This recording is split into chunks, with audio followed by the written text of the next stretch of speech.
son-in-law are you? And stuff like that. And while this was going on, I don't know why I did it. I got into a pair of gloves myself, and I snuck up behind George, just kidding, and yelled, "Hey, George!" and let go with a sort of roundhouse right. Just kidding. Yeah.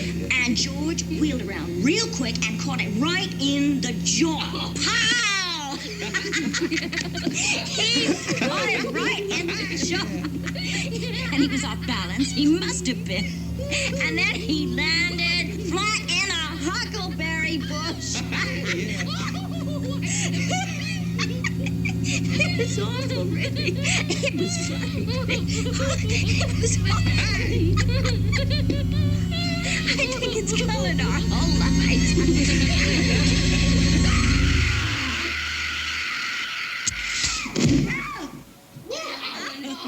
Oh, you're dead.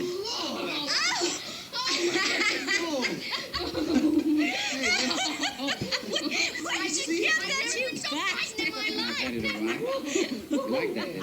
Oh, you bastard. Never been so frightened. You like that? Oh, that was pretty good. Give me a kiss. Give Give me a kiss. Oh, boy. Hello, Happy New Year, and welcome to Book versus Movie. This is a podcast where we read books that have been adapted into movies, and then we try to decide which we like better, the book or the movie. I am Margot P. of coloniabook.com, and this is my good friend and co-host, Margot D. of Brooklyn Fit Chick. Hi, everyone. It's a very rainy New Year here in California. We were just saying before we got on the air. Welcome. We also were saying we have a lot of new followers. We have 5 new Patreon members. So if you joined us over the holiday season, we are so glad that you're here. We are looking forward to 2023 with you. Just so you know, like, you're probably wondering if you saw the title of this episode, whether this was a book. It wasn't. Right. We decided when the pandemic started, we decided to do a brand new episode every single week. And so that means that we are considering any literary source. So as long as the movie has been adapted from a literary source, as long as it's streamable, it's easy for everybody to get, we will consider it. So we decided, and I don't know if we announced this last time or not, but we're going to be doing all dramas, or not all dramas, but all plays in June, non-musical plays. January. Musicals. June. Did I say June? You said June? Oh, sorry, guys. I'm a little tired, y'all. Sorry about it. She was in the middle of a storm in Sacramento last week, everybody. I was. It's been crazy here. I'm okay, but those poor people, I'll keep them in your thoughts. Yeah. Yeah, I'm a little out of it. I'm a little like, what day is this? It's January. Yes. It's January. We are doing all plays in January. Not musicals, though, because we do musicals in March. Right. But we've never done a month where we've done all straight plays, non-musical plays. And boy, we have a doozy of a one that we're kicking it off with today. But before we get to that, if you would like to meet other listeners of this podcast, if you've got suggestions for plays or books or movies that you would like us to consider, there's a few places where you can do that, meet other listeners, interact with us on the internet. We do have a basic Facebook page. Be sure to like it. All the episodes are posted there. But we have a private Facebook group, and that's the best place to interact with Margot and I, and also interact with other listeners and come up with suggestions. We also are on Twitter and Instagram, Book versus a Movie, spelled it all out. Please be sure to follow us there. We have an old-timey email, Book versus Movie Podcast, spelled it all out, at gmail.com. You can send suggestions there. If you would like some stickers, we can send you some stickers in the mail wherever you are in the world. And we just ask that the literary source be something we can get our hands on pretty easily. We were going to finish December with That Darn Cat because of Disney December. And we might even jettison that one, sorry, but we both eventually got the book, and it's, wow. It's not good. Just spoiler alert. I kept getting the 1965 book, compilation thing with the movie. I got it like 3 times. I'm going to put it in my free library. But anyway, it has to be something we can get our hands on. It's a magazine article, whatever. Just we have to be able to get our hands on it. And then the movie has to be on a major streaming app, and that can include YouTube. If we have to buy the DVD or something, it's just not going to work out. And so this movie is streaming on HBO Max. It's also streaming in other spots. Book is super easy to get your hands on. Also, Margot, I did get a copy of the book, but in 1963, there was a cast recording in a recording studio of this play. Yeah. with Uta Hagen and Paul Hiller. know. That's what I listened to this on, and it was spectacular. So, Oh, was it? I didn't get a Yes. chance to hear it. I'm sure it So, had to have been. we'll talk Wow. about that in a second. But so those are all the places you can follow us, and be sure to give us your suggestions and ideas in those places. And Margot, like you mentioned, we have 5 new Patreon members, and it's because we decided to put out all of our Christmas episodes in 1 month, and then hopefully we'll have some new ideas for next year. But that seemed to really catch on with people. They seemed to really like that. We got a lot of listeners saying that they were putting up their Christmas trees and putting up their decorations and listening to us, which was great. But I want to thank Kevin, Jackie, Allison, Christiane, and Bruce for all joining our Patreon page. We put up all the episodes are going up there from 2020 and then previous to that. And it just helps us pay the cost for books and movies. And sometimes we get 3 books sent to us that we don't need. But anyway, it helps with the cost for like the streaming services and things like that, and just the hosting cost for the show. So thank you all so much for that. But, we want to say this, if money is tight, and believe me, we both understand when that's the case, just leave us a review wherever you get your podcasts, or leave us stars, or, just hit the button that says like wherever you get your podcast. That would be amazing. We've been thirsty for iTunes reviews. So if you give us a 5-star review, we'll mention you on the air. We were just saying before we got on the air that we are now the age of the main characters. We're not millennials, in case you're wondering. Oh boy, I remember watching this when I was. I liked it. I was a bit of a drama geek, and I know what I was going to say. I mentioned to my daughter, who's in college right now, that we were doing this book and movie. She had never seen the movie, and she's never seen a production of it, but she read it. She was like, "Oh, I read that. It's hilarious." And I was like, What? Really?" And she's like, "Oh yeah, it's so funny." And I get, and the thing is, I'd never read the play without having seen the movie. And so I had to go back and look at it. I was like, okay, well, if I didn't know anything about this and I was just reading it cold, it does read very funny. You could certainly, there's a lot more potential for levity there than we'll be discussing today. Interesting guy, Edward Albee. And the thing about Edward Albee for me, and we're going to talk about his career in a minute, but the thing about him is, like, he's a person, I can never get a beat on what he looks like. Mm-hmm. To me, his appearance has changed dramatically throughout his life. Like, I will constantly see a picture of, Yes. from the theater, from Broadway and stuff like that. And I'm like, who's that guy? It's Edward Albee, like 9 times out of 10, but he looks completely different. He's just one of these people whose face changes a lot, as he ages. Like, he looks like 4 different guys depending on when you're looking at him. I know, we look the same like since we've met each other. Yeah, there's a very handsome picture of him on the Wikipedia page, but It's then there's a very good looking photo of him. But if you look at his collected works are in like at least 3 volumes. It looks like 3 different guys. Yeah. Like, it's hard to believe it's the same guy. But yeah, that picture, that's a really cool picture of him if you look at his Wikipedia page. So let's talk about Mr. Albee. I believe I saw him in person when I was a kid. He had a foundation that he started, actually, I think from the royalties from Who's Afraid of Virginia Woolf. And among the things that the foundation funded, I don't know if they still do this, but they had a young playwrights competition. And he went to a couple of places here in San Diego. I don't know if it was nationwide, but he had it here in San Diego. And he went to a couple of different places and spoke about it in person. And in my memory of it, I have to ask my mom if I'm remembering this accurately. I kind of remember him coming to promote this competition. But here's the thing. I didn't enter the competition or anything like that. But one of the winners of the competition is my husband. What? Yeah. He was a kid. He was I think he was in I didn't even know if he was in high school yet. And he wrote a play about interestingly, he wrote a play about his parents' divorce. Oh my God. His parents' marriage was breaking up at the time. And that's not what's funny, but he wrote this play about it, about what that was like. And won, and they produced the play. Told me about like how hard it was, like this play about how difficult this is on the kids with his parents like sitting there watching Wow. unfold on the stage.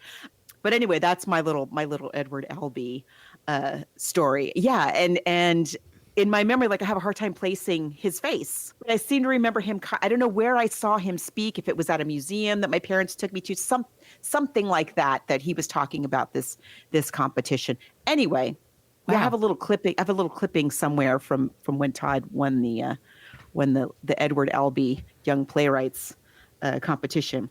But speaking of young playwrights, I mean, he was a guy who hit success pretty early on. And this is probably the work that he's most known for. I would say so. So he was born Edward Franklin Albee, 1928, from D.C. He was adopted at a very young age, a wealthy couple who, I mean, he went to the best schools. He went to Choate. He went to all these like very fancy pants schools, never quite fit in. And because he was homosexual, queer. So his parents wanted him to be, as he said, like a corporate vulture, and he wanted to be creative and be an artist and write. And so that's what he did. He moved to Greenwich Village. He made friends. He took odd jobs and just started writing. And this is one of his first plays, if it's not his very first play. He was in his 30s. There was a couple before. If I remember correctly, Albee is the name of his adopted father, right? It's not his born name. And he was adopted wasn't he adopted like into a theater family? It was a vaudeville family. And so I think his mother died young, or his father left the mother, but he was adopted into this vaudeville family, but they wanted him to work on the business side of things. And he was much more of so he moves to New York City after college. He wants to be a dramatist. He wants to be a writer. And he writes a couple of plays. There's the Zoo Story, and then there's the Sandbox. This book comes out. They call it the book, by the way, in the play when you're talking about the actual play. So it does kind of fit what we're doing. But this is written and performed in 1962. So it's based a little bit on Who's Afraid of the Big Bad Wolf? The Big Bad Wolf, which is a Disney production. And he said he saw graffiti somewhere of somebody wrote Who's Afraid of Virginia Woolf, and he thought it was hilarious and thought it would make for a good title. It probably was something he also read in New York Magazine, because supposedly in New York Magazine in 1957, there was some comment about that. Like there was a bathroom in the Village. Of course, it was in the Village. Everything happened in the Village back then. But this is a story, and this is a theme we've talked about many, many times in the podcast, but mid-century America, there was all this idea of analysis coming out, and Freudian analysis, Jungian analysis, people going into therapy. Therapy. And then there's couples therapy. There's also this idea of post-war America, especially in the 1950s. There's the man in the gray suit and all these Betty Friedan and all these ideas of like, you must get married, you must get a job, you must have children, you must live in the suburbs. That's where everybody's doing. That's what we do now. And there's a lot of couples who were like, this isn't me. I'm not happy in this. I'm not sure I want to be married. I don't know if I want to have kids. I don't know if I want to live in Long Island. Maybe I want to stay in the city forever, or maybe I want to do this or do that. And he based this on a couple that were friends of his and I'm not going to say their names because I can't remember it, but it's here in Wikipedia. It's Willard Moss. Okay. And Marie Mencken. And Moss was a professor. Okay. And Mencken was rather a well-known artist, right? Yeah, she was I guess we would call nowadays an indie and avant-garde filmmaker. She was a huge influence and friend of Andy Warhol. And she was one of the first filmmakers to kind of really utilize the handheld camera technique. And her stuff gets shown at museums a lot. Guess where they lived? Upper West Side? San Diego? No, where? Brooklyn. Oh, probably Brooklyn Heights, right? Yes, they lived in Brooklyn Heights. That would make sense. Yeah, and so yeah, they were just because it's interesting as it relates to the play. So this was an older intellectual couple in New York City. They probably would have been sort of elder statespeople of the Greenwich Village scene, that was going on. There were a lot of queer exploration. The Beat Generation, especially like in writing, there's a lot of exploration of queer culture going on. The husband, who, as I say, he was a professor of literature at Wagner College, Willard Moss. He was probably gay, reportedly had dalliances with a lot of young men. Don't know if Edward Albee was one of those young men, but he certainly knew them. And Marie Mencken apparently was just like, this was the kind of marriage that they had. So it was an unconventional marriage. It was not a marriage that followed the gender norms. And yes, they purportedly would have these like verbal attacks at each other in front of just whomever happened to be around. And they did use the term, quote unquote, exercising, meaning like exercising their minds and their demons and their wits with each other. They are the inspiration, if you will, of George and Martha. But interestingly, as I said, Marie Mencken was someone who had a career of her own.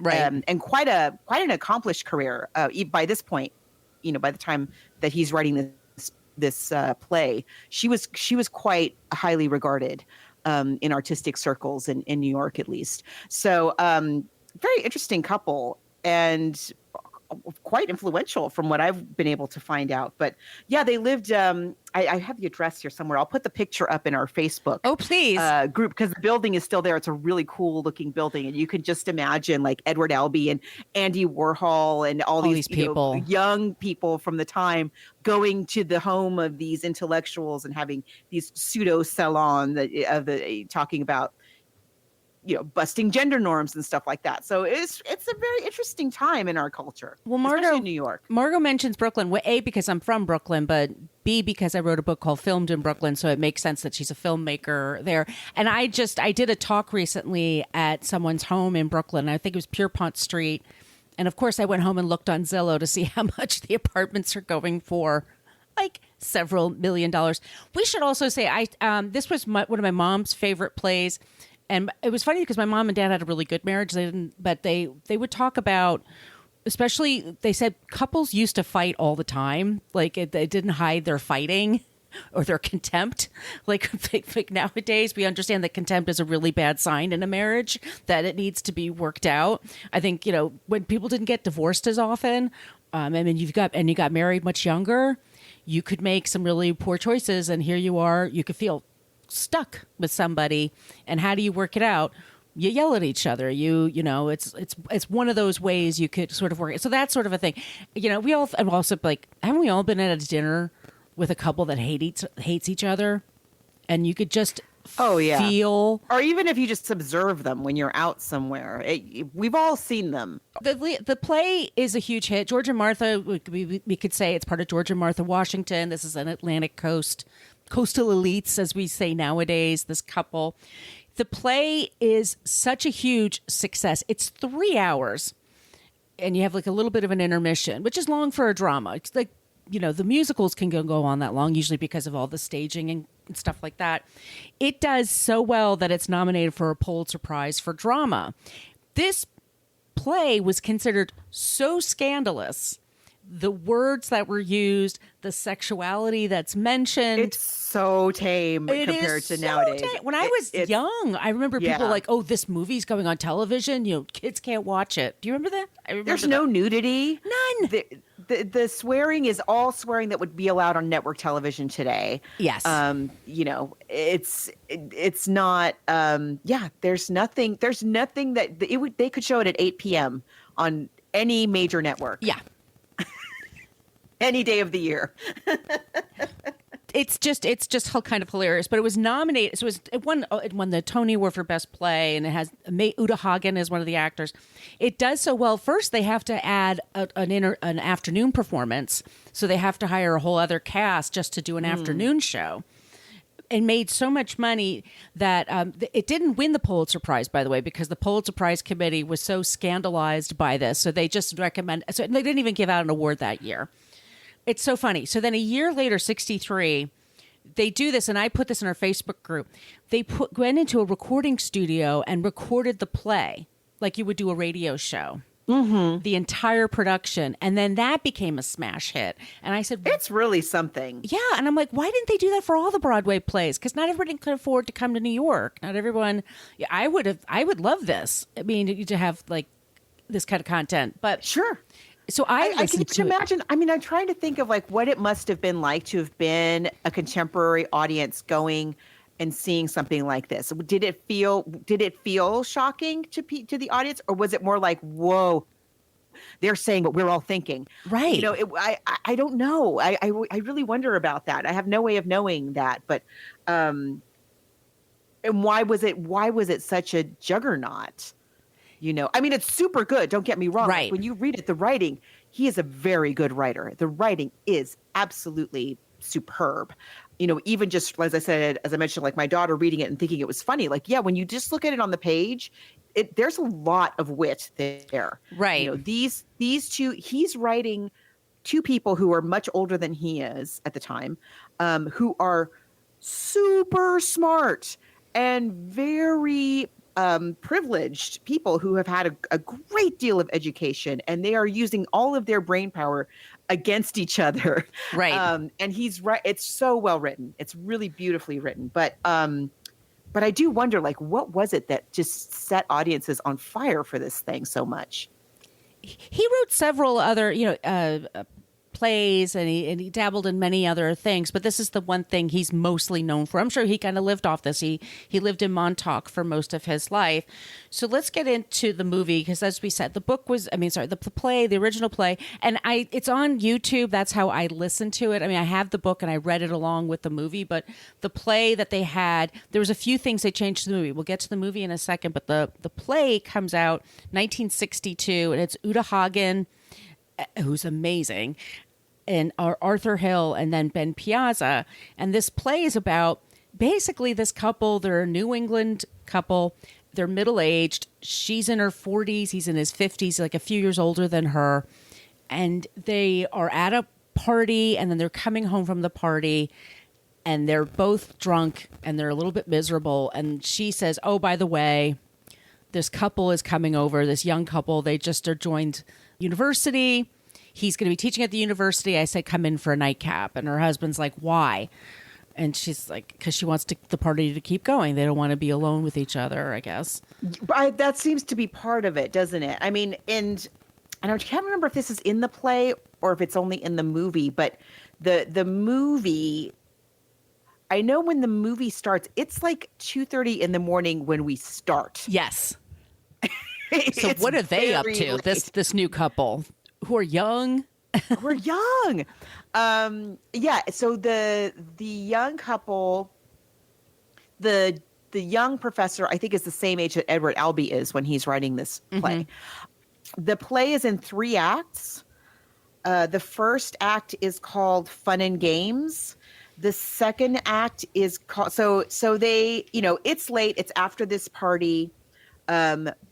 They come in and they're drunk. I mean, they've been drinking. It was what we know as an audience is, number 1, it is late. Number 2, they've been drinking. Number 3, this is not rare, mm-hmm. right? And that they get drunk and then they take little jabs at each other.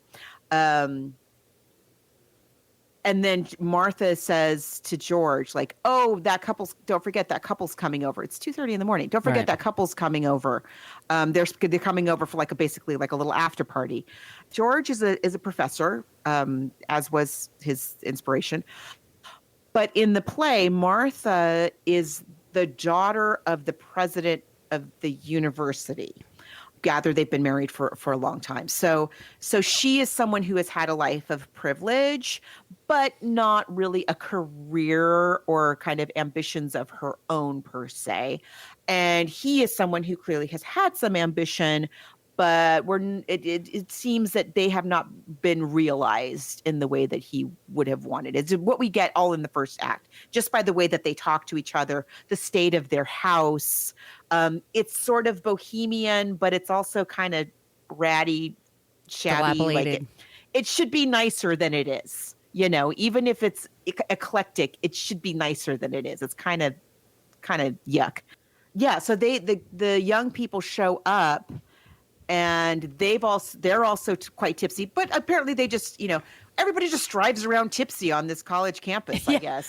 I guess you can't hit too many people at with this time of impunity. night. Yes. Okay. There's young couple. It's Nick, and Honey. Yeah, Nick and Honey. Nick and Honey, and he's like 30, almost 30 years old, and she's a couple years younger than that. They're from the Midwest. They're blonde and dewy-eyed, and they're newlywed-ish, and they've only been married a little while, and they just seem like, oh, it's so nice that you're inviting us over. The last place we went to, nobody would talk to us, and this is so friendly, and we're so excited to be here. And George and Martha proceed to make them miserable pretty quickly. They realize, like, oh shit, this is like, excuse me, this is not going to be a word that's not in the play, right? By the way, right. We're not here just for a tipple and then a laugh, and then we're going to go on our merry way and make plans for dinner the next time. It's very much like George and Martha are just like, you're trapped. They set the mouse trap. And so this couple's in there, and they see that they're young, and they seem to be happy with each other. And so they're sort of testing them. Are you happy? What do you want from life? So how do you think things are going to go between you two young little blonde, fair-haired, blue-eyed young people? So that's the Martha, I think each time it's like Martha is the one who kind of keeps going and keeps going and keeps going.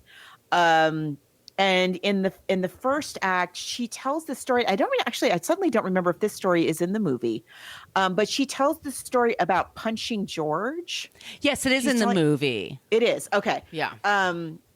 In front of her dad. And her dad is like a big figure in this play. Well, he never appears. He comes up over and over again because he's the he's the king of this kingdom in which they all live, all these four people. And George just like shows up with a gun while she's telling this humiliating story about him to strangers in his house. Right. She walks in and he's got a gun. And as an audience, you're like, whoa, this is going to take a terrible turn. But then it doesn't. Right. He's basically like, doesn't it have it has the little bang thing? It has a little bang thing, or sometimes I read that it has flowers that come out. Yeah, it's a phony baloney gun. It's not a for real gun. Right, but she's saying... So we're like...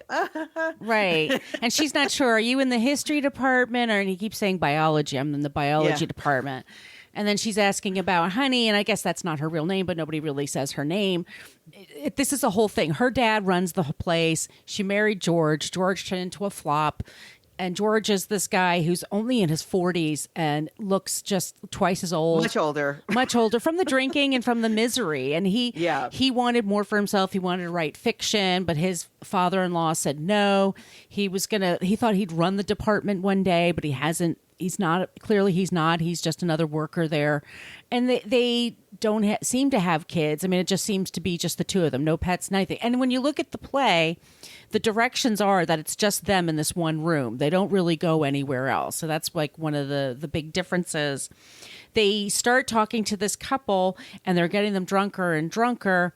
And then they kind of separate them from each other. And then so George is finding out from Honey that she told Nick that she was pregnant. That's why they had to get married. And then she said it must have been a hysterical pregnancy. I must have thought I was pregnant, but I wasn't. And then so George is making her think, oh, did you trap him into marrying you? And then Martha is flirting with Nick. You know, she's DTF for Nick. Like she's coming on to him and sort of letting him know, like, you can have this if you want this. Yeah. And I could do things for you. I could open doors for you. Right. Just like, that, because Honey is sweet, but Honey is also very, very, maybe naive, maybe sheltered, not a fighter. No, not like she is way in over her head here, and she's also quite tipsy. She's quite tipsy. She's tiny. They talk about how thin she is and how she's slight. And she's tipsy, and she kind of like, and it's, once again, this is 1962. Like, this is kind of like what you did. Your husband got a job at a campus somewhere, and you're just going to be the sweet little wifey. And then when they're separated, then they come back together. And that's when Honey says, oh, actually, Honey went off with Martha first and then comes back and says, hey, she told me about your son, that you have a son. And that's when George really turns. Loses it. Yeah. So Act 2 is called, I'm going to attempt to pronounce this. Act 2 is called Walpurgisnacht. Better than me. Whew. I'm sure I did that. I'm sure I just butchered that. We're sorry, Germany. Sorry, German speaking folks. So it's the name for a witches meeting, like a gathering of witches. In other words, a party from which no good can come. And it opens with George and Nick. They're sort of, and it's when you see, it depends on which version you're seeing of this. It's staged differently, but they're like outside of the house. They're like on the porch. A lot of the times it's like that they're sitting outside on the porch, and they're sharing a little bit about their backgrounds. George, you don't quite know what George is after. Like, is it that he sees himself in Nick? Mm-hmm. Is he genuinely, you have to remember, like, George didn't invite these people. No, he wants to go to bed. Right. So he as he should. It's right. 2:30 in the morning. He's drunk. It's 2:30 in the morning. He should drink a big glass of water, go to bed. Dude, self-care. Self-care. So what's his angle? Like, why is he bothering to talk to this guy? You can't help but wonder. But he shares a story, a deeply personal story from his childhood about a friend of his who, spoiler alert, accidentally, through a series of events, kills one of his parents and then kills the other of his parents. Seemingly opens himself up to Nick. And then Nick, in turn, his guard is kind of down. And so he also kind of opens up about how he had married Honey, thinking she was pregnant, but it turned out to be not a real pregnancy. Or perhaps it was. I mean, we don't know. We don't know. In any case, there's no child. It was a situation that did not produce a child, but it did produce a marriage. But he doesn't seem to have resentment. No, resentment or contempt for her. He does, however, he says her father is quite wealthy. So similar to the situation that George is in, he has a father-in-law who was wealthy and powerful. Although I think the father-in-law's passed away at this point. Anyway, the father-in-law was a preacher, evangelist, kind of swindler type, I think we can say. Made a great deal of money. So Honey, for all her mousy spinelessness, has a very large bank account. So I don't know. It's hard to get a read on these two men, and why are they sharing these things with each other? Why did they make the choices that they made? It's difficult to know. I, for the first time reading and watching this, and I'm sure there must be like people who do their PhD on stuff like this. There's certainly many academic papers out there about this play and challenging gender norms and the roles of women. Some people call it the first feminist Broadway hit or whatever. But I do want, there is just a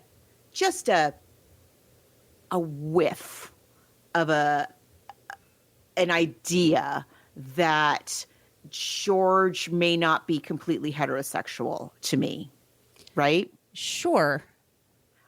There's a thing that Martha says. I can't remember what it is, but she mentions something about it. And I don't know. There was a little something there, I felt. But I could be reading into it. But anyway, this is the first time I ever looked at this movie and read this and thought like, yeah, I don't remember noticing that before. So I don't know, it right. could be. But as we said, the inspiration that it seems that he was gay. But so the men are sharing, and then Martha is forever like holding a glass and screaming George's name into the night. Apparently they not only can like drive around drunk with no problem, they can just like scream they have no neighbors, I guess. They could just scream into the night.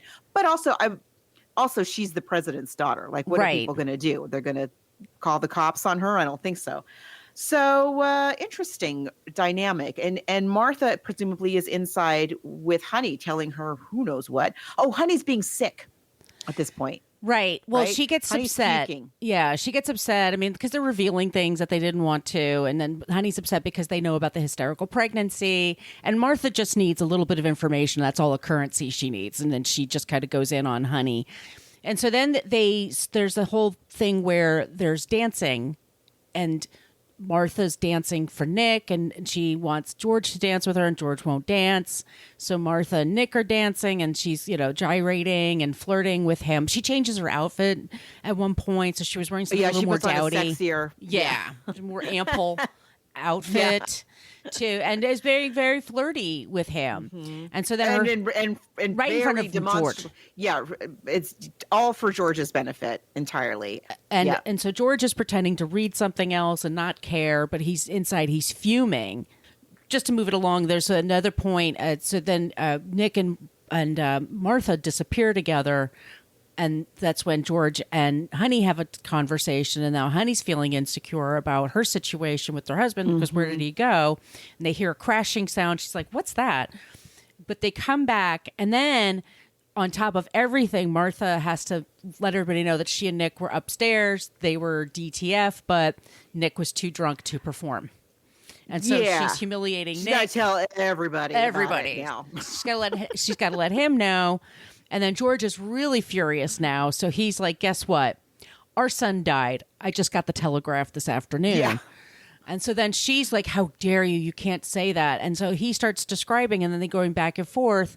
And this is when Nick finally, he's coming around and he realizes, like, oh my God, these people have made up this son, that it's not real. It's just this game that they play. And then he grabs Honey. He's like, we got to get out of here. These people are nuts. They're cuckoo. And so they leave. And then George and Martha, and she's saying, like, why'd you do that? Because the whole thing was that they never talked about their son to other people. It was their secret. It was a thing that they had between them. Codependency. Yeah, and we should say too that so Act 1 was, again, just to review. Act 1 is called Fun and Games. Act 2 is the Witch's Night, and Act 3 is called The Exorcism. And so, Fun and Games are over now, right? And George is just, okay, we're putting it out there. Well, let's really put it all out there. Guess what? Our son is dead. And, at first, Nick and Honey are like, why is he, like, what kind of a guy would, like, what are you doing? Sit on this information, this whole party? Yeah, and also you're telling her like this? Like, right. This is your son. And Nick, who is is the audience kind of surrogate in a way, he is the one who, like, slowly puts it together, like, oh, I see. Yeah. I don't know why Nick and Honey stick around for so long. They're wasted. I think maybe they don't have a car. Maybe they took a cab there. I think they don't have a car. I think you're right. And I think also there's also a little bit like, he's the new professor. This is the president's daughter. Like, we're going to be here for a couple of years at least. Yeah, we got to try to make nice. Yeah. How far does that go? Right. But so then, and throughout the play, we should say also that, as they're exchanging, it's such an interesting dynamic. As they're exchanging this venom with each other, George and Martha, they do have these moments where you have these, like, that are clearly these shared moments of warmth that they're referring to, and they every now and each one or the other or both of them kind of gets pulled into these little warm moments of, somebody brings up something that reminds them of a happier time, and this kind of happens over and over again. And yeah, so George, Martha just completely comes apart at the seams. Everything is now just destroyed for her, and she just really, and she who has been pushing and pushing and pushing and pushing through the whole thing, she's done. She could no longer. He's just completely pulled the rug out from under her, and Nick and Honey I think it's dawn by this time. Right. They finally like okay, This is a good time to good time check for out. us to go. We're gonna just bow out now, because what would happen next? I don't know. What could possibly, They're gonna have breakfast what else together. could possibly? What's I don't know. Phew. So they go. We don't get the impression. One of the things is Honey is, as we said, very tipsy throughout. She's not entirely aware of like her husband going upstairs with the university president's daughter to have sex. Like she's not really grasping everything that's going on. When George is like, I got a telegram. She's like, oh yeah, he got a telegram. She takes people at their word. She does. Yeah. And so therefore we have reason to believe that this is not a night that maybe totally destroyed their lives. Maybe not, but definitely a shot across the bow. So at the end, it's really heartbreaking. Like, Martha's done. The game has been given up. They do not have a son. And of course it ends with George singing Who's Afraid of Virginia Woolf. And the last line is, I am, Martha says, I am. And that's the play. I mean, it's very powerful. Even today, it's a super powerful play. It's yes. I mean, people walked out of there probably felt like they were run over by a car. I'm sure. There was nothing like this then. There's certainly no movie like this or TV show that even comes close to this kind of a performance. It ends on a downer. They were living this life of illusion. Do they keep the illusion going? Do they make up a new one? Do they go to a better place? Does it stay as it is? Who knows? That's their whole thing. Yeah. The one, I mean, like if you want to call on a right spot, is that it would seem they're no longer lying to each other. Or unless they create a new lie. Right, which they are. They could wake up and decide to do that. Remember our daughter? The one at Vassar? Remember our daughter? Yeah. I don't know. Wasn't she great? Too bad we didn't pay more attention to her. Right. Yeah, you just don't know with these two is the thing. It's a wallop of a play. It's really something. There's been several notable revivals. Apparently Henry Fonda and Richard Burton tried to recruit people to do it, but the one I saw was in 2005, which was with Kathleen Turner as Martha, Bill Irwin as George, Muriel Enos as Honey, and then David Harbour as Nick. I didn't know. At the time, no, it was 2005. I think my friend and I even showed up late. We didn't realize like you had to be there at 8:00, like on the dot. Like we might have been a couple minutes late. So I'll never forget that, like kind of the stink eye that we got for that. And there was in 2005, it's notable because they revised the script. And that's the one they've been using to this day. And so there's certain things that have been removed. But let's go into, and it's Steppenwolf Company has done it. And yeah, we should say also, interestingly, it was done with Mike Nichols and Elaine May. Elaine May in New Haven in 1980.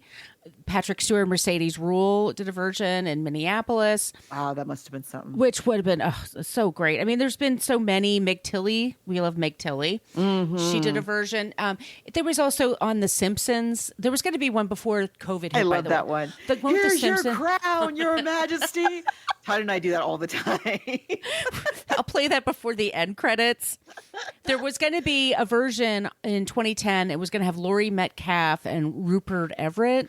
Oh, man. But it was also produced by Scott Rudin, so that would have eventually, that's another story. But because of COVID, they canceled that. So I'm sure it'll be done again. I mean, this is like right now. So I don't know if you saw this too. Callista Flockhart is doing a version in LA at the Geffen Theater. Oh, I was not aware of that. So Zachary Quinto plays George and she plays Martha, and they're getting rave reviews at the Geffen Theater. So if I were in LA, I'd go see it. But let's talk about the movie, which comes out in 1966, 67? Yes, 66. 66, Wow. So let's do this. We'll take a quick break, and then we'll play this very interesting trailer.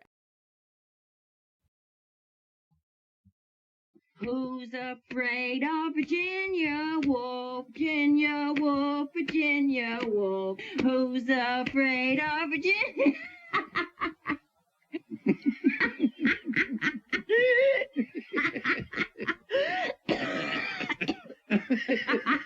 It's easy to talk about Warner Brothers' new motion picture, Who's Afraid of Virginia Woolf?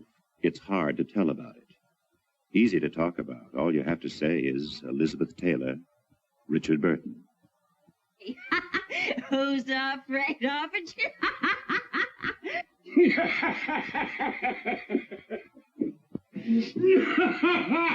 He's the associate professor of history. She's his wife. The essence of Ivy League charm to students and friends who don't know them well. George Segal, Sandy Dennis are the newcomers led by their charming host and hostess to the hell that hides behind those ivy-clad university walls.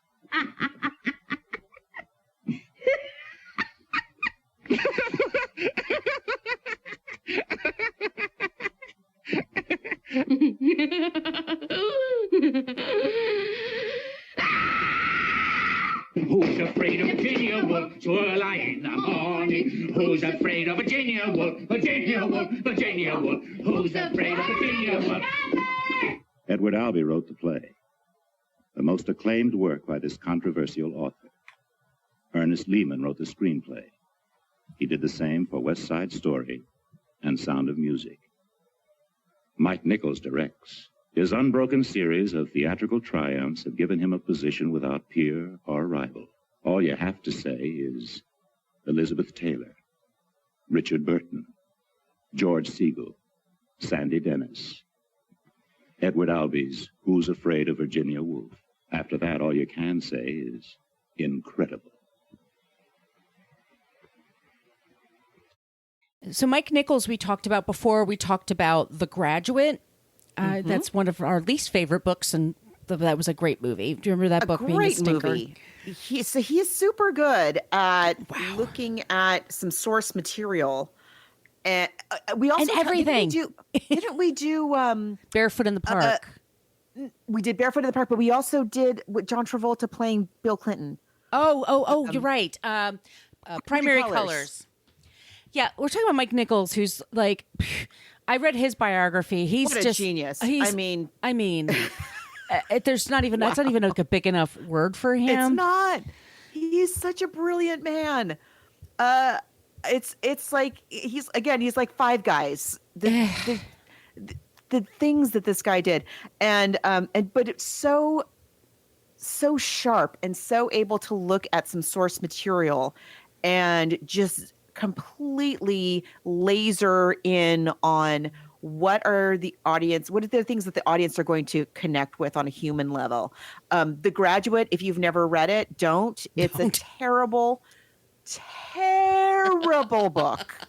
It's one of the worst books we've ever done, and that is saying something. And but he looked at that book, that awful book, and was like, there's a story in here that, if we just tweak it this way and that way and dial this up and dial that down, wow, we've got a really amazing human story here. And this is a similar situation where but in this case, and this is a little bit, but this is different because The Graduate, one of the things about the book, The Graduate, was that nobody had read it. Because it was terrible, because it was so bad, it didn't sell well. And so only a tiny amount of people had actually read it and knew the book. In this situation, you have a play, like Margot was saying, with so many people saw it, and then so many people bought the record. People knew this play in a way that was very unusual for the time. And so he's dealing with from kind of like when people are adapting Gone with the Wind. Right. He's dealing with material that is very familiar to the audience that he's going to be presenting it to. And yet he still manages to surprise you. He still manages to direct these performances. Every single person in this is so brilliant. Every single one is absolutely critical to the success of the whole thing. Hey, you played football, huh? Well, yes, I was a quarterback, but I was much more adept at boxing, really. Boxing? You hear that, George? Yes, Martha? You must have been pretty good at it. You don't look like you got hit in the face at all. He was intercollegiate state and middleweight champion. Honey. Well, you were. You still look like you have a pretty good body now, too. Is that right? Have you? Martha, decency forbids. Shut up. Is that right? Have you, kept your body? It's still pretty good. I work out. Do you? Yeah. Yes, he has a very firm body. Have you? Oh, I think that's very nice. Well, you never know. You know, once you have it... You never know when it's going to come in handy. I was going to say, why give it up until you have to? I couldn't agree with you more. I couldn't agree with you more. Martha, your obscenity is beyond human. George here doesn't cotton too much to body talk. Paunchy here isn't too happy when the conversation moves to muscle. How much do you want? It's basically 4 main characters, as we've said. And if any one of them is even off their game a tiny bit, the whole thing falls apart.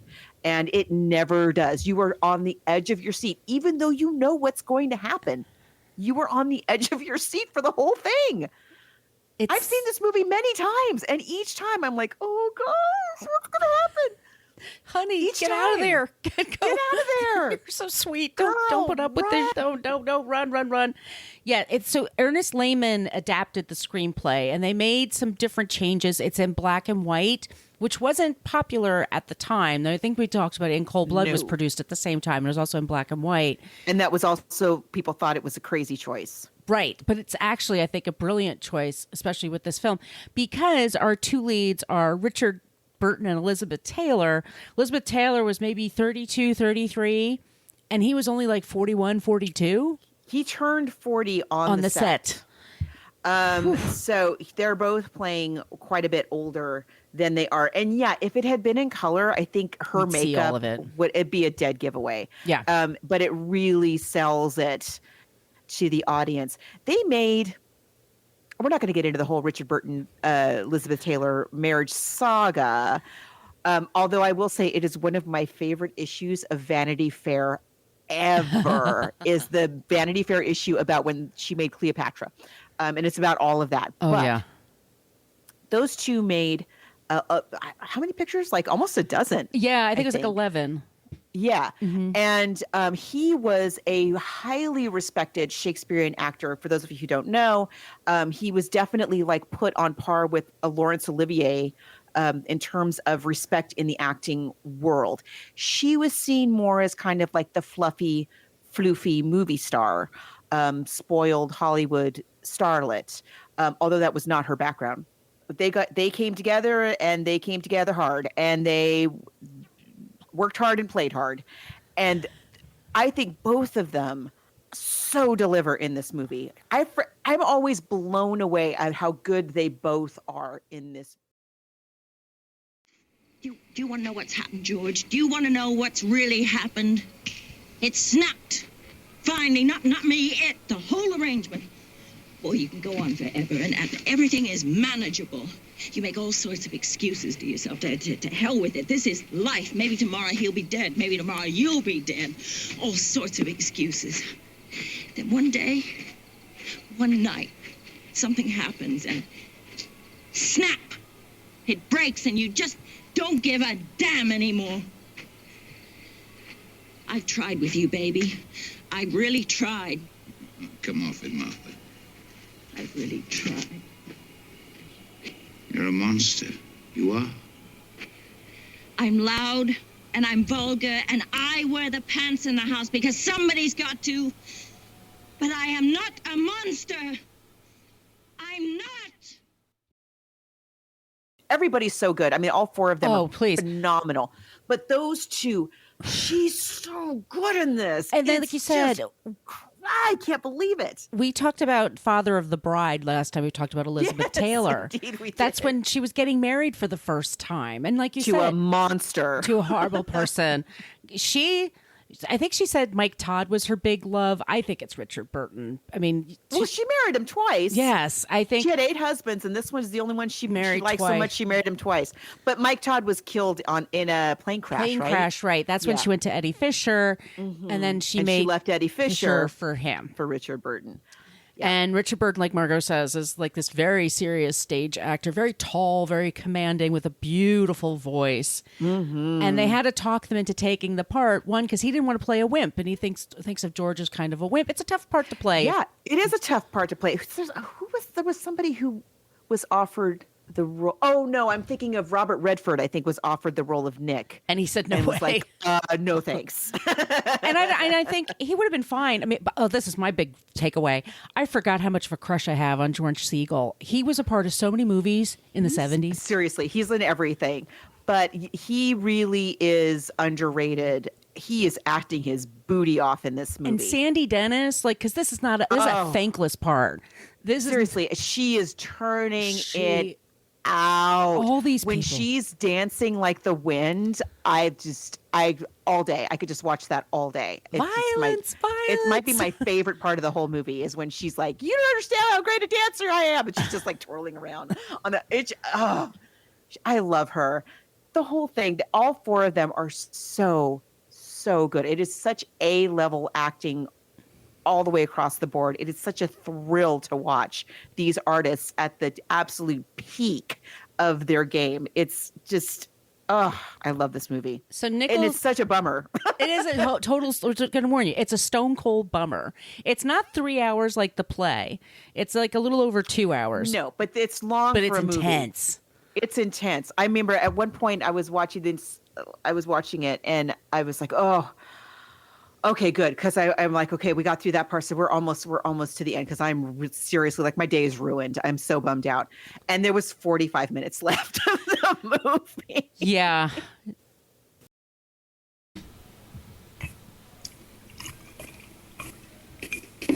George, Yes, love? why don't you want to kiss me? Well, dear, if I kissed you, I'd get all excited. I'd get beside myself, and then I'd have to take you by force right here on the living room rug. And our little guests would walk in, and, well, what would your father say about that? Oh, you pig. Oink, oink. Fix me another drink, lover. My God, you can sweat it down, can't you?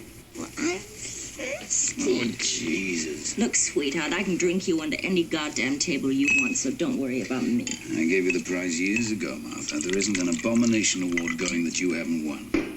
I swear if you existed, I'd divorce you. And just stay on your feet, that's all. These people are your guests. I can't even see you. If you I pass out haven't or been throw able to up. see you for years. I try to keep your clothes on, too. There aren't many more sickening sights in this world You're than a you with a blank. couple of drinks in you and your skirt up over your head. A zero. Your heads, I should say. Party, party. I'm really looking forward to this, Martha. Don't answer the door. You answer it. Get to that door, you. To you. Come on in. I said get over there and answer that door. All right, love. Whatever love wants. They come in hot. Let me Yes. just say, they come in fighting and drunk, and they're just building from there. It builds and builds and builds and builds, and you just think they cannot possibly get any worse, and they do. They get worse and worse and worse and worse and worse until they get as bad as farther than the audience can even grasp. And it takes a while. It takes a while to do that, and somehow. And this is this is not just the actors, but Mike Nichols does such a great job of giving the audience a chance to get some very deep insight into each of those individuals, all four of them, including Honey, who is nothing to write home about, if you read her on paper on the page. Right. And I love the way that he handles her character most of all, I think, because it is such a kind of a simpy, mousy, and that's not like basically we don't even know if her name is really Honey. Right. It's just what he calls her. We don't know. That's just what he calls her. But in this movie, you get these layers of this woman, and who is a young woman. She's entering into a society that's got all these expectations on her. She's got to try to fulfill all of them, 100% somehow. It's great. I love it. I just love it. It's Mike Nichols. And they were nominated for 13 Academy Awards. Every category that I was nominated for, they could possibly be nominated for, they won. The art direction is amazing. Right. The costumes are perfect. The hair and makeup. The lighting. The makeup. Yeah. And I mean, you really buy that they're that age. yeah, it's not hard. And supposedly she gained 30 pounds to be in that part. And she looks amazing. Gorgeous. She's so she looks beautiful. Like Kim Kardashian. She is. Like She is Kim Kardashian. Some little bags under her eyes. The one. So in the play, like I said, and most plays are the adaptations that you look at, and there's a bunch of them on YouTube you could look up or read about. They usually stick to the single living room kind of thing. But here they start at the college, so there's some outside, and then they move inside, and then they the way that they meet each other, George Segal and Honey, they're so like happy to be there. Like they think this is just like, this is a great chance to like, ooh, we've been invited to the president's daughter's house. Right. And Elizabeth Taylor, like you said, like they said that she didn't have the stuff in her. And like, she always says this is her favorite performance. And I just agree. Like I see why. It's she phenomenal. runs it like from the second she's on stage, like the second she's in the shot, you just completely are taken in. I mean, I don't know if you've ever seen Butterfield 8, which was the role that she was given an Oscar for. It's not good. It is not a good movie. It's not that her performance is so terrible, but the directing is so bad. It's a sleazy. It's such a schlocky, just sleazy movie. This is art. It's well, beautiful. she almost died, so that's why. And she said that too for years. Like, oh, I got that. Yeah, that's why they gave her Butterfield 8 because she came super close to death, and they were like, oh crap, we haven't given her an award for anything. We should probably just give her one. Yeah. And it just happened to be the year that she made Butterfield 8. Detail of this production is so well done. There's a whole thing where, here they actually do get separated and they're into different parts of the house. Yeah, I like that. I like that. I think it works for the movie. I think if we had stayed in the one room and the porch for the entire action, it would have been it's just too much. The idea that we not only go around the house, but there's a moment where they go. The moment where they're dancing with each other, where Martha's dancing with Nick, and where my favorite moment of Honey, where she's dancing like the wind, that happens at this roadhouse, and that they get in the car. The four of them get in the car, and they're all drunk, wasted. The four of them get in the car, and they drive down they like veer right, weave all over the road down to the roadhouse, and they have this the action gets further intensive. It adds to the danger and the intensity, right? And the building of like, this is not going to end well, people. What are we doing here? Don't go to the roadhouse. Oh, they would make you weep. You have ugly talents, Martha. Is that so? Don't encourage her. Encourage me. Go on. I warned you, don't encourage her. He warns you. Don't encourage me. I heard him. Tell me more. Well, Georgie boy had lots of big ambitions, in spite of something funny in his past, which Georgie boy here turned into a novel. His first attempt and also his last. Hey! I rhymed! Yeah, you're right. Go on. I warn you, Martha. But Daddy took a look at Georgie's novel. You're looking for a punch in the mouth. You know that, Martha? Do tell. And he was very shocked by what he read. He was? Oh, yes, he was. A novel all about a naughty boy child. I will not tolerate this. Ah, can it? A naughty boy child who, killed his mother and his father dead. Stop it, Martha. And then that they go back to the house after that. You're like, so what? Don't go back to the house with these people. What are you doing? It's great. It just so adds to and that's the direction again, that using that to build the audience. It's just such a pot boiler. I like the roadhouse they go to that's completely abandoned. Like they're obviously closing any second. It's got to be like 5 a.m. at this point. And the owners are just exhausted looking. Like, are you kidding us? What? and they offer one more drink, so they give them that one more, and it's like the Just silence to get them is out just of there. And you think like, okay, we're going to leave the house, they're going to go to this bar, there's going to be music, it's going to leave the pressure, it's going to relieve the pressure a little bit. Oh no. She starts dancing with him, and I love George Segal doing that 60s dancing, like the clapping, the jerk, or the frug, whatever it is he's doing with her, and she's just, and then they're off to the side, and like you said, she and Richard Burton have this argument outside, and he pushes her against the car. And they're so in the scene, and she actually hurt her head. You could hear it, like it's alarming. It's upsetting. Yeah. It's upsetting, but she was like, keep it. That's the best take. That's like, it's not going to get better. Then they go back to the house. Why did you go back to the house? And then finally George tries to have sex with her. Doesn't pan out. She humiliates him as she sends him. And that's when he's had it. He's done. Yep. And fun and games are over. The fun and games are over. And I'm going to just tell everybody everything. And it's just so sad. And then there's this great scene where she's arguing, and then he's doing the Latin for mass, right? It sounded like a church thing, like a prayer or whatever. Mm-hmm. And he's saying that as she's saying it, and it's super, super intense. And then they sort of like, and then they break down, and then he says, who's afraid of Virginia Woolf? And she says, I am. Because she, like, the sun's coming up, like you said. Where do they go from here? I do not know. Exactly? First of all, who's going to clean up that house? Oh my God. I shudder to think. Just that alone, just the mess alone. The art direction, like you said, mess. though, like the books everywhere, so and the Their Martha's art, Vineyard. and the books are all messy. Oh, and the dust. The kitchen's a mess.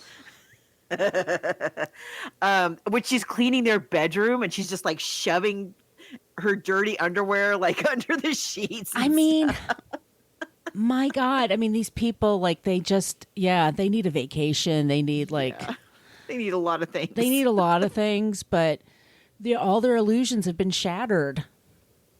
And like, how does everybody recover from that? And it's, I don't know, but it's so good. It's really super good. It's just, it is a masterpiece, but it will ruin your day. Yes.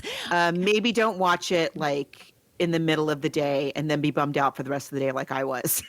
Yeah. But it is, I mean, it's just brilliant. It's just a masterpiece brilliant for a reason. All the way around. And I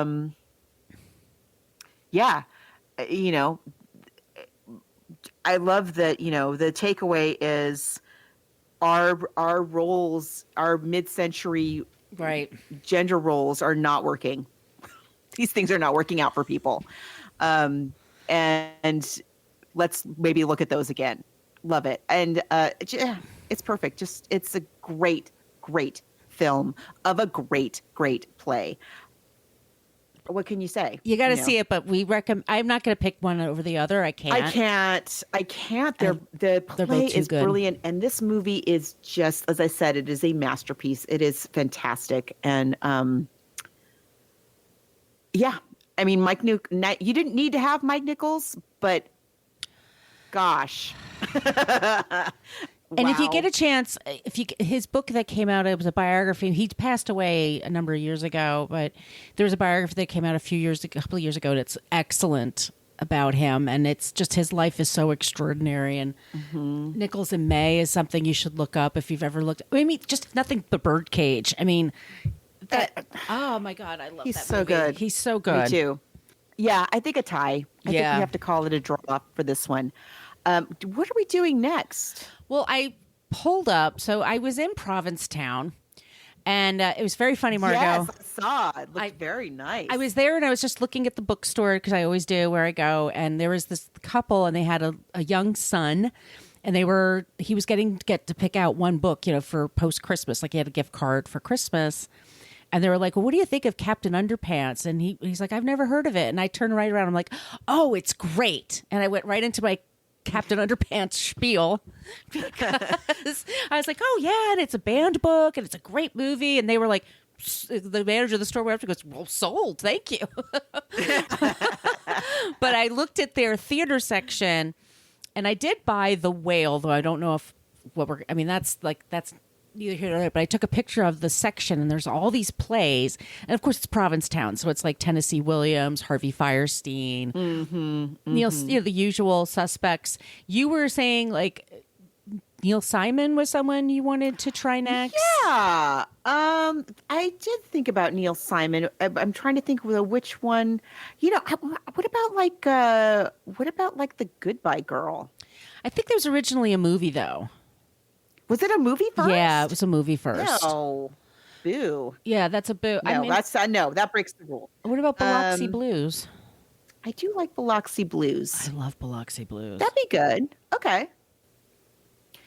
I love Biloxi Blues. I think that will be a good one to do next. I'm trying to think if we've ever done any other Neil Simon, and I know we did. Was it Barefoot in the Park? Oh, yes, of course it was. It was Barefoot in the Park. Thank you. Speaking of Sandy Dennis. Now, she wasn't in the movie. She was in one of the plays. Oh, okay. I was just going to say. I remember correctly. I believe she was in one of the productions on stage. I'm sure Jane Fonda is in the movie. Anyway. Oh, The Out-of-Towners. I do like The Out-of-Towners. Yeah, but let's do Biloxi Blues. Yes. That is I love that one, and that will be a lot of fun to talk about because there's a lot of differences between the book and the movie, just production wise, and that'll be a fun conversation, I think. So, Margo, where can people find you on the internet these days? You can find me at Brooklyn Fit Chick for Twitter, as long as Twitter exists, by the way. For now.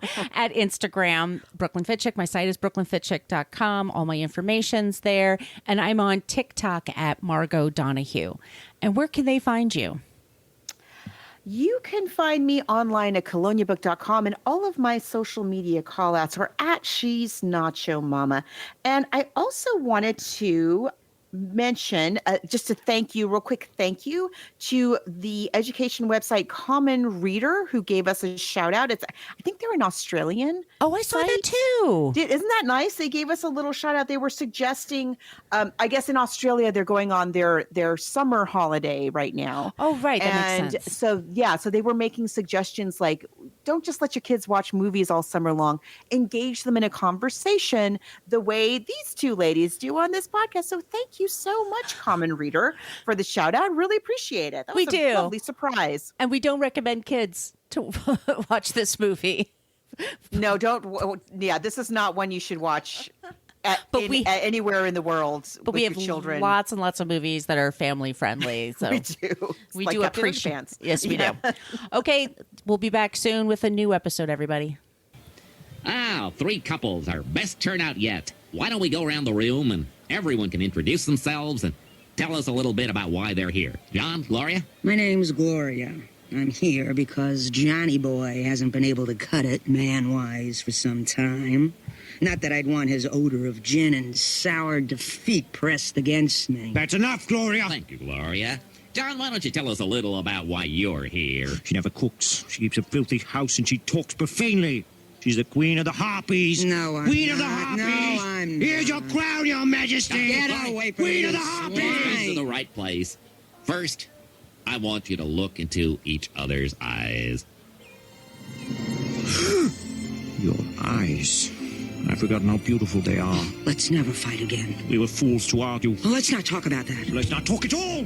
Remember my saving your lives and bringing you happiness when we pass the collection plate next week. Thank you so much for listening to the Book versus Movie podcast. We are a part of the Frolic Podcast Network. You can find more podcasts you will love at frolic.media/podcasts. We follow the hashtags LadyPodSquad and Podern Family. If you want to support the show, you can go to our Patreon page, go to Patreon, and look for Book versus Movie podcast. We have a basic Facebook page, but we also have a private Facebook group. Go to Facebook and type in Book vs. Movie Podcast Group if you want to join that. You can follow us on Twitter and Instagram at Book vs. Movie. Spell all those words out. If you'd like to send us an email, it's Book vs. Movie Podcast, spell that all out, at gmail.com. You can follow Margot D at Brooklyn Fit Chick on social media. and Margot P. at She's Nacho Mama. Thanks so much again for checking out our show, and we'll be back soon with a new episode.